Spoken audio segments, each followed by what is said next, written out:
皆さん、こんにちは。どうしてれチベット This Week へようこそ。こちらはチベットテレビのデンズン・ラックフェルトと申します。チベット、ダライラマ法、そして CGA に関する1週間のニュースをお送りいたします。それでは、まずヘッドラインを見ていきましょう。ダライラマ法がラダックからダラムサラにお戻りになり、市民らが温く出会いました。亡命チベット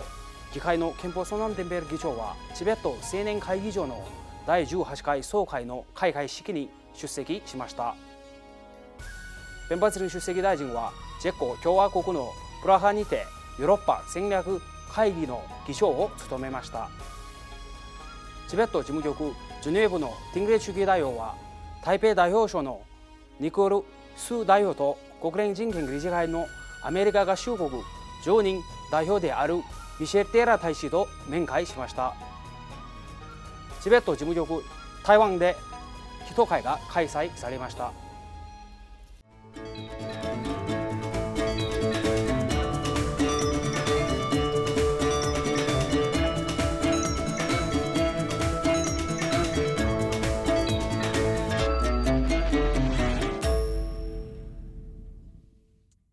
チベットの精神的な指導者であるダライラマ法皇はこの1ヶ月ラダックの霊に滞在されていましたけれども、8月31日水曜日ダラムサラに戻られ、現地のチベット人、インド人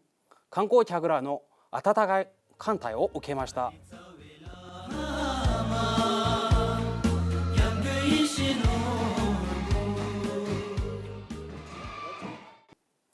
ニューデリーからガガル空港に到着するダライラマ法皇をお迎えにし、一目拝見しようと数百人の人たちが集まりました。亡命チベット議会の憲法ソナンテンベル議長、出席大臣代行としてタラムドルマ・チャンラ教育大臣、公安省のドルマゲリ大臣、チベット舞台芸術研究所ティパとチベット青年会議所のメンバーらも法皇を出会いました。ガカル空港からマグロードガンジの法皇光沢までの30分以上の道のり、沿道ではチベット人もインド人も儀礼用の白いスカーフや花を持って立ち並び、喜びの色で満ち溢れていました。8月26日土曜日、亡命チベット議会の憲法ソナンテンベル議長は常任委員会のメンバーを率いてチベット青年会議場の第18回総会の開会式に出席しました。憲法ソナンテンベル議長はチベットの内外のチベット人の状況、中国の圧政力学の悪化、国際政治の状況について話しました。また60年以上続いているチベット人の奮闘の勢いを維持する必要性を強調して、チベット人の英雄的行為や犠牲、白い水曜日運動のような計画的な社会活動に対して称賛を送りました。開会式には公安省のドマギャリ大臣、地元のインドの要人、NGO の代表者、チベット青年会議場の45校の地域支部からの参加者らが出席しました。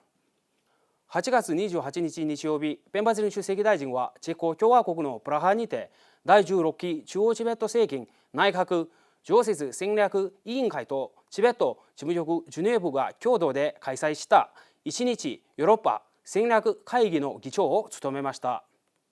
この会議はヨーロッパの地政学的な状況の進化を理解して、ヨーロッパがチベット問題に関与していくための戦略的なアプローチについて2カ国間もしくは多国間のプラットフォームから議論して、 EU 内におけるチベットに関わる機会や課題を特定することを目的したものです。会議ではチェコ共和国の元副首相で NGO チェコサポートチベットの創設者であるマルティン・ブルジック氏、チェコに拠点を置くシンクタンクシンポジウムのディレクターマルティン・ハラ博士、フォラム2000のディレクターヤコブ・クレバル氏、イタリアチベット協会の理事グンテル・コロニア博士、インターナショナルキャンペーンフォーチベットヨーロッパ事務局長のワンポ・テトン氏とウィンサント・メトン氏が講演を行いました。会議には常設戦略委員会のメンバーらチベット事務局、ジュネーブ、ロンドン、そしてブラッセルの各代表らが現地でまたはオンラインで参加しました。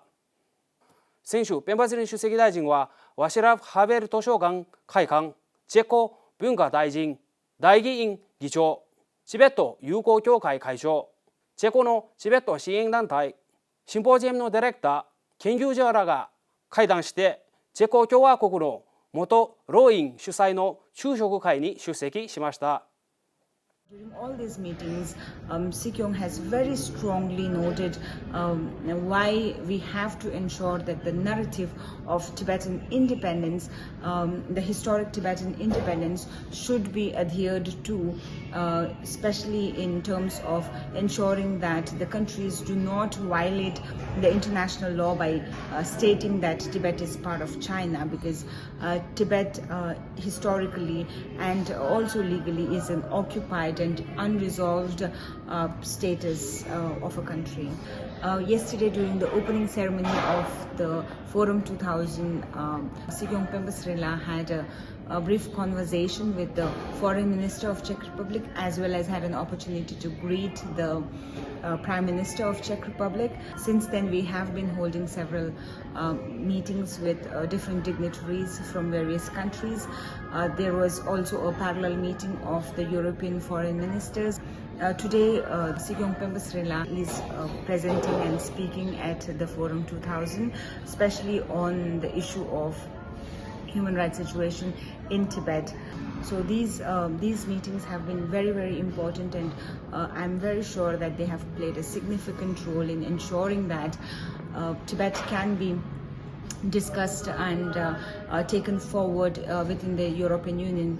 mainly because Czech Republic also currently holds the presidency of the European Union. 8月25日木曜日、チベット事務局ジュネーブのティンレイ主義代表と国連アドボケシー担当官のガルデンソモ氏が駐ジュネーブの台北経済文化代表省のニコル・ス代表と会談しました。ティンレイ主義代表とニコルス代表はチベットの人権状況の悪化、中国の国際的な圧政の拡大、国際機関における影響力の浸透、台湾の最近の動向など幅広く議論しました。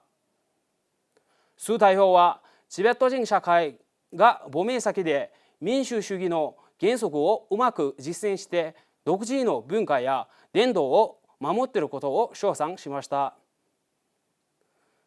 一方で主義代表は8月24日、国連人権理事会のアメリカ合衆国常任代表であるミシェル・テイラー大使とジュネーブの合衆国代表部で会談してチベットの状況について議論しました。代表は総員へのアクセス制限、宗教的な施設や仏像の破壊などチベットにおけるチベット人の宗教的な権利の侵害が続いていることを強調しました。ミシェル・ティラ大使はチベット人の状況に共感して米国の継続的な支援を確約しました。8月24日、台湾のチベット事務局とチベット人コミュニティが共同で祈祷会を開催しました。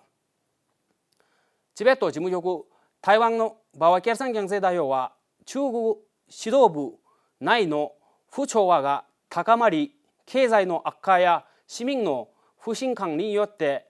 全国的に不安が広がっている中、チベット問題の早期解決のためにはチベット人の団結と協力が必要であることを強調しました。祈祷会は2時間にわたって行われ、チベット国内で続く自然災害や人為的な災害、特に最近急増した新型コロナウイルスによる移動制限の緩和を願って開催されました。さらにダライ・ラマ法とチベットの人々の安全と幸福を祈り、33名が参加しました。皆さん、今週のニュースはこれで以上です。ご視聴どうもありがとうございました。皆さんにとって今週も良い1週間になりますように。はい。